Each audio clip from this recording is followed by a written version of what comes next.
दिनांक 6 जून 2025 को पालघर जिला परिषद कार्यालय में शिव स्वराज्य दिन के अवसर पर एक विशेष कार्यक्रम का आयोजन किया गया। इस कार्यक्रम में छत्रपति शिवाजी महाराज की कार्यशैली, उनके नेतृत्व गुण और भारत की रक्षा एवं समृद्धि में उनके अतुलनीय योगदान पर गहन चर्चा की गई। कार्यक्रम के दौरान एक प्रेरणादायी वीडियो के माध्यम से बताया गया कि शिवाजी महाराज ने अपने समय में किस प्रकार रणनीति, साहस और संगठन शक्ति के बल पर शक्तिशाली दुश्मनों का मुकाबला किया और एक आदर्श राज्य की स्थापना की। साथ ही उनके समकालीन सहयोगियों की भूमिका पर भी प्रकाश डाला गया, जिन्होंने राष्ट्रहित में अपने जीवन को समर्पित कर दिया। इस आयोजन का उद्देश्य था कि आज की युवा पीढ़ी शिवाजी महाराज के जीवन से प्रेरणा लेकर देश सेवा के लिए सदैव तत्पर रहे और भारत को सुरक्षित, एकजुट और समर्थ बनाए रखने में अपना योगदान दे। पालघर से जेपी जायसवाल की रिपोर्ट।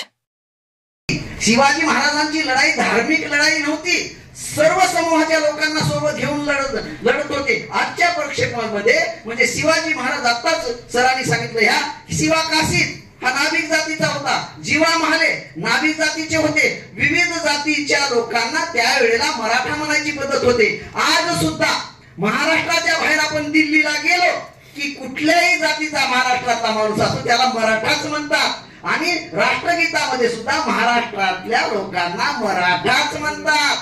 म्हणजे ही राजेशाही असून सुद्धा स्वातंत्र्य, समता, बंधुता आणि न्यायावर आधारित नवराष्ट्र निर्माण करण्याची भूमिका छत्रपती शिवाजी महाराजांची होती। म्हणजे शिवाजी महाराजांना जी या भारत, त्यावेळेला भी भारत एकसंघ नव्हता, एकाच राजाची सत्ता पूर्ण भारतावर नव्हती। म्हणजे अनेक छोटे छोटे राज्य संस्थाने नंतर जोडल्या गेलेले आहेत। जसं हैदराबाद संस्थानामध्ये मी होतो 1 वर्ष उशिरा, म्हणजे 17 सप्टेंबर 1948 ला आम्ही स्वतंत्र झालो सर।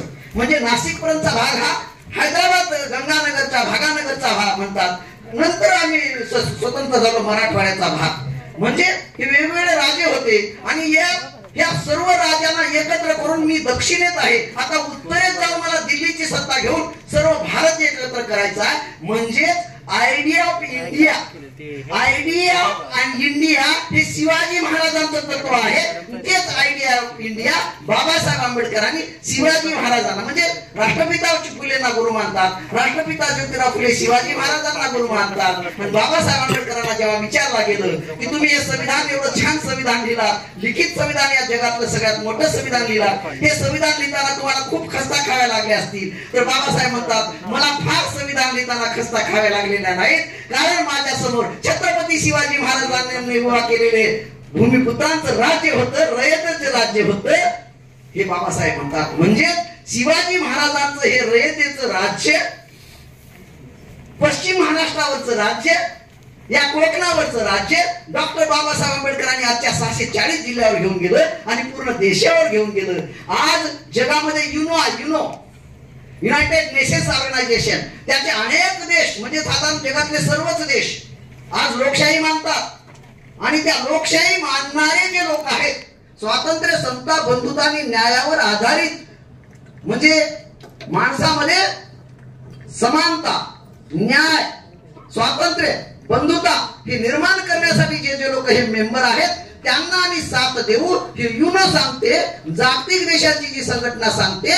म्हणजे राष्ट्रमातेचे विचार शिवरायाच्या मार्फत आज जगावर प्रस्थापित होण्याची वेळ आलेली आहे।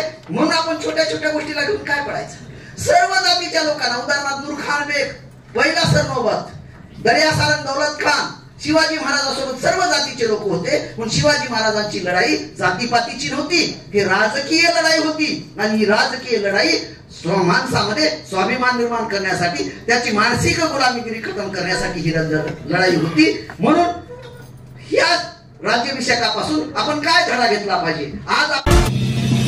Thanks for watching. Search India 24 news पर बने रहें। अगले सेगमेंट में हम आपको दिखाएंगे कुछ और महत्वपूर्ण खबरें।